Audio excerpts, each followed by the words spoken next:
you can online drivers union Ghana aya driver for omo online adwuma say de mu nyina mu nim no Bolt Uber Yango ene de yekeka ho omo ekuo batan se washa America krani na ye tete taxi na ne ye wo no foforo bi aba ene de ye no online na obehu se nsu to obi ofie na watwe ne phone kwen no a request car na aba befa no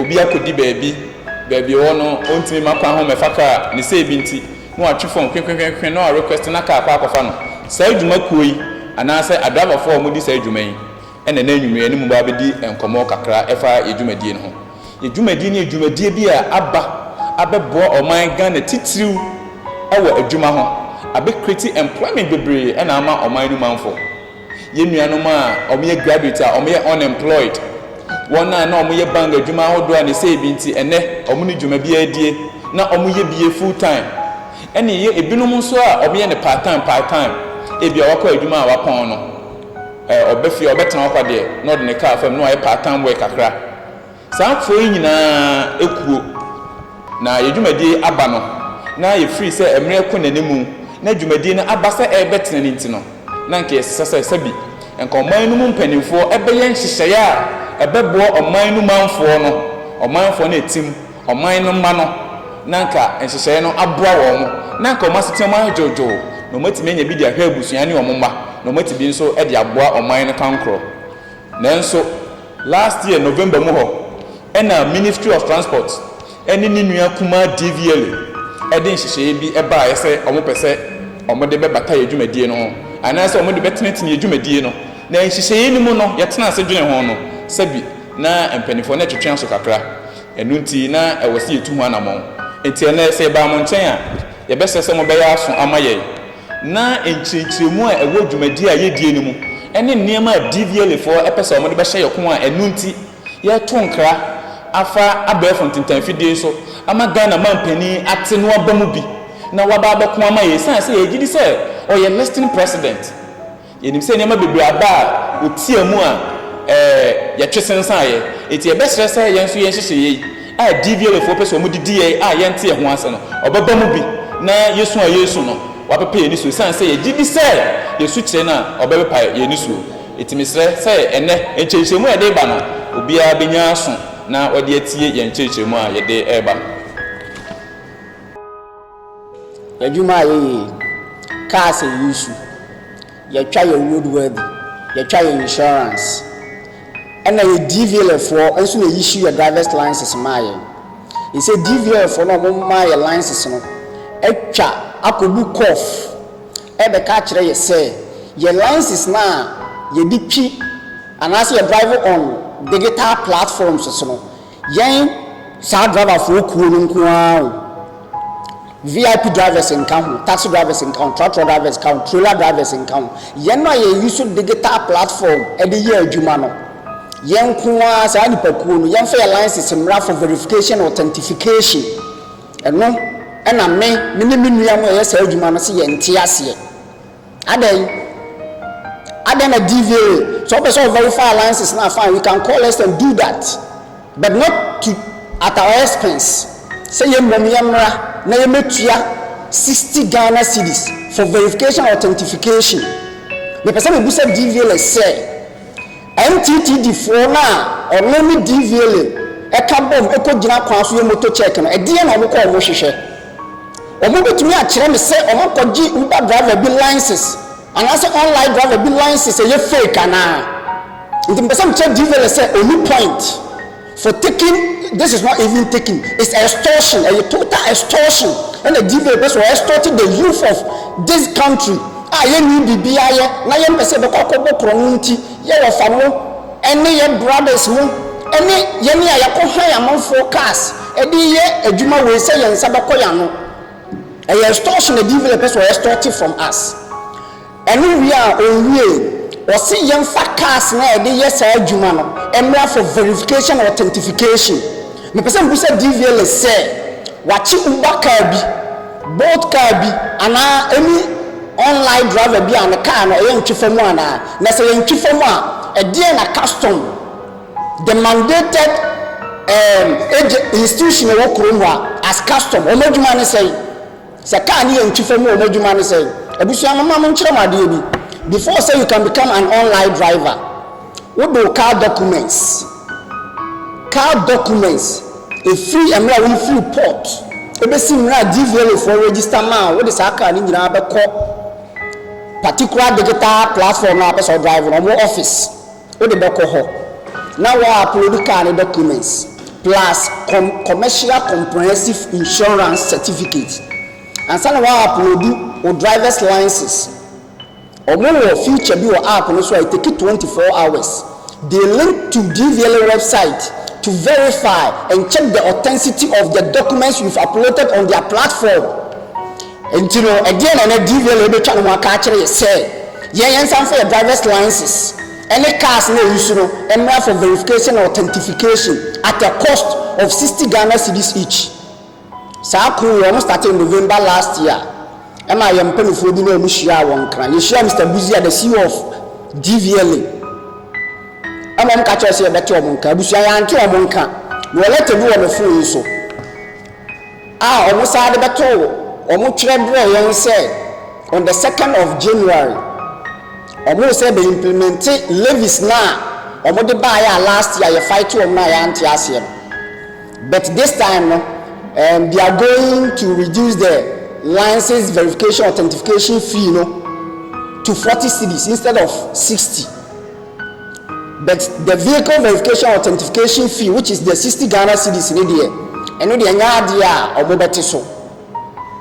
And then also you petition the vice president and people who matter in this issue. Emma almost actually sign. So see, I will give you a website at the house on the 1st of this month and come say implemented. And then also you started saying TSA. A dear says Kajino. Yentiasie edi ani se sika agigye no intermediate I'm calling on people who matter in this issue. Minister of Transport they were in anim I'm an special one of his directors e ka kire say you refuse to say you betua this levies they will make sure they render us jobless. Madam, you know yourself. The patrol say we are more than 25,000 youth into this job. It is a really big men try to boy a because one, it will go against the government. More than 25,000 youth yeni ejuma na yenia through this means digital system we so ye pe bibia kofie ne ye yere ne ma yakodino. Also don't render jobless, I also don't render powerless. Because I hope so you are an appointee. You are a political appointee. And I will feel say and then I will work to you. But when you come and meet me in the house, when you're also powerless, you know how it feels. Into your Sregan and Pedifo, we are calling on Chairman to meet the Ashanti Regional NPP Chairman, Honorable Kennedy Japan, some women Kebi Mayen. Because over 25,000 youth in this digital platforms pay bibia kofi de ya ko ha man forecast for God's sake ya ko ha man forecast and the list car owners are taking from us is 350 cedis a week. We buy airtime, we convert some into bundles, we use airtime to call riders who request for the cars. And you share our who say the waste of fuel. Who to me for Sebefano and also requested through the platform Sebefano. Now you are driving 10 good minutes away, 15 good minutes away. 15 good minutes away. Safu and I will be near Kofani Paproni Nano, Yan charge Mau, Utum Kofani Papro, Utum Kofani Paprono or just some few meters away. Now up na charge 5 cedis, which is the basic fare. As I went down for taxi driver and our friend say on my fawa and go back to O2 empty now, but charge you in our account. Yabama Ghana for means of transport. Aye, easy ama Ghanaians. And now we so like 2 a.m. Now free Santasia pre. Ekwa ba VIP station won suro. because was sending them now Africa now driving now risking a life and then the property, because either he will be killed when he's robbed or the car will be taken away from him when he's robbed. But he risking your life. Near to car him anytime since you to area and ajo anytime near pick riders at the comfort of their homes. At the comfort of their homes. Police for a boy abaso. Police for a boy abaso say a buy no sa car robberies. Passengers say encounter car robberies no eso atepa. But after all this, these services we render to the good people of Ghana. We the drivers fall prey to armed robbers. We fall victims to robbers. Ye gi your cars, ye twitwa ye buyen. Instead for the government to come in and regulate the digital platforms, after the DVLA as an institution of the government is now turning to extort money from us. It won't work. Mr. Buzia, we are not going to allow you to take NPP to opposition. It won't work because the youth have vowed. Say levy, so we implement here. They also know what to do. Mr. Buzia, we are not going to allow that. We are not going to allow that. Yenia bre papa, yenia bre se krodom, yenia bre. Until the good people of Ghana, ya bamonaso, se muntie yasem, na munkabi mayen. Yeneni ye yire ni ye ma. A whole director at Ministry of Transport so about render a jobless if we fail to pay these levies, these extortion levies. If you fail to pay, they are going to render us jobless. Ghana for Yabamonum, you say, we be Buamaye, and we be Kabin Samaye. Chama won't to me, Yajudi, if it's a way you da, on a more can a Japon, yes, row, Oma, or fast for, Unyanka to Amo, Yabawonaso, a beer, Kabimaye, if so now do only be as a momano. And you said an American. Say Ghana buying adwene ma bibi so. Ghana buying adwene ma bibi so. Na me yes small analysis bi. Enkonta asem kakra bi e we adwuma me ye ho. E na be say Ghana man pani. Eni mpanifo e kan bi ewom. Titiu eni chama wontumi. E na onabo kan Japan. Ye bomudi so from yenim sam mo. E na youth for dadwene ya mo dadwene. Yenim sam mo e na yesisi obi a mutimi kan bi ma no. Enu ntini ekoso a ye bomudi. Now, the online driver DVLA, any Ministry of Transport, a person among extorted says carry free or more mono. So I drive in a week when you see 1,000 Ghana cedis on average. Let's take it as on average fee. I drive in a week. Analysis here maybe every 2 weeks ago, fuel prices and I'm there, and yet the current fuel prices in Pope. So 2 weeks ago, now online driver auto fuel 300 Ghana cedis. And they make it 1,000 Ghana cedis. I can't in some 700 Ghana cedis. So 700 Ghana cedis no. Uber take 250 Ghana cedis as service fee and as a commission. Ukaboma, I have 550. I can't drive and some 450 Ghana cedis. Ghana for so 450 no. There ya will say car no any driver in India. Car no any driver in India. The driver has to go and make sales to the car owner. At least not less than 350 Ghana cedis. Leaving the driver barely 100 Ghana cedis. So 100 Ghana cedis na kanumu no. And numu na driver no. Ote ne call credit. Any data bundle are free. Now so let's even assume say driver no 100 Ghana cedis pen a car ne sem. E yet then o man no penny for. Etna ho no mo hye nyama we din. Nye di o man no man for. Youth in Ghana omo number more than 20,000.